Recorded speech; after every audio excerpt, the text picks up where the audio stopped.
कर्मचाऱ्यांकरिता मोठी आनंदाची बातमी आहे. माननीय सुप्रीम कोर्टाचा महत्वपूर्ण निकाल आहे. तर पाहूया कोणता निकाल आहे. तर कंत्राटी कर्मचाऱ्यांसाठी एक महत्वाची बातमी समोर येत आहे. खरे तर कंत्राटी कर्मचाऱ्यांना कायमस्वरूपी सरकारी कर्मचाऱ्यांप्रमाणे हक्क आहेत का, हा सवाल अनेकांकडून उपस्थित होतो. तर चला पाहूया.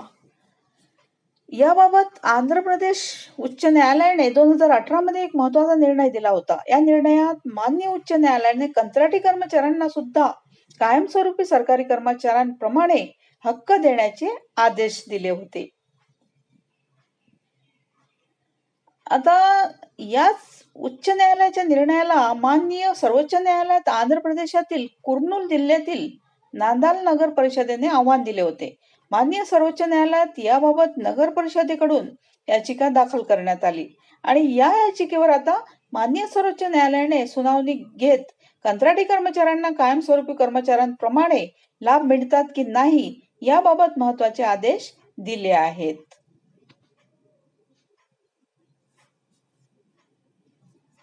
आंध्र प्रदेश उच्च न्यायालयाने कंत्राटी स्वच्छता कर्मचाऱ्यांना कायमस्वरूपी कर्मचाऱ्यांप्रमाणे हक्क मिळवण्याचे आदेश दिले होते.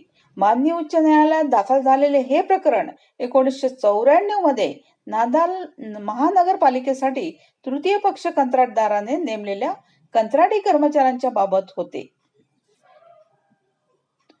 माननीय उच्च न्यायालयाने आपल्या 2018च्या निकालात संबंधित कंत्राटी कामगारांना कायमस्वरूपी कर्मचाऱ्यांसारखेच वेतन, भत्ते आणि अन्य लाभ देण्याचे निर्देश दिले होते. मात्र माननीय सर्वोच्च न्यायालयाने हे आदेश रद्द केले होते.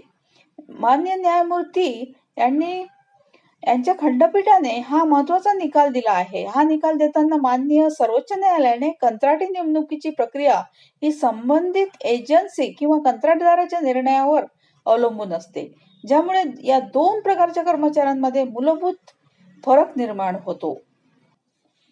याच कारणांमुळे कंत्राटी आणि कायमस्वरूपी कर्मचाऱ्यांना वेगळे ठेवण्यात आले आहे. यामुळे सुप्रीम कोर्टाने उच्च न्यायालयाचा 2018चा निकाल अवैध ठरवला होता. मान्य सुप्रीम कोर्टाच्या या निर्णयामुळे कंत्राटी कर्मचाऱ्यांना कायमस्वरूपी कर्मचाऱ्यांप्रमाणे हक्क मिळत नाहीत हे अधोरेखित होते. माननीय सुप्रीम कोर्टाने हा निर्णय देताना असेही स्पष्ट केले की जर दोन्ही वर्गामध्ये म्हणजेच कंत्राटी आणि कायमस्वरूपी कर्मचाऱ्यांमध्ये कोणताही भेदभाव नसेल तर मग कायम कंत्राटी व तात्पुरती या भरती प्रक्रियांचा मूलभूत उद्देश साध्य होणार नाही.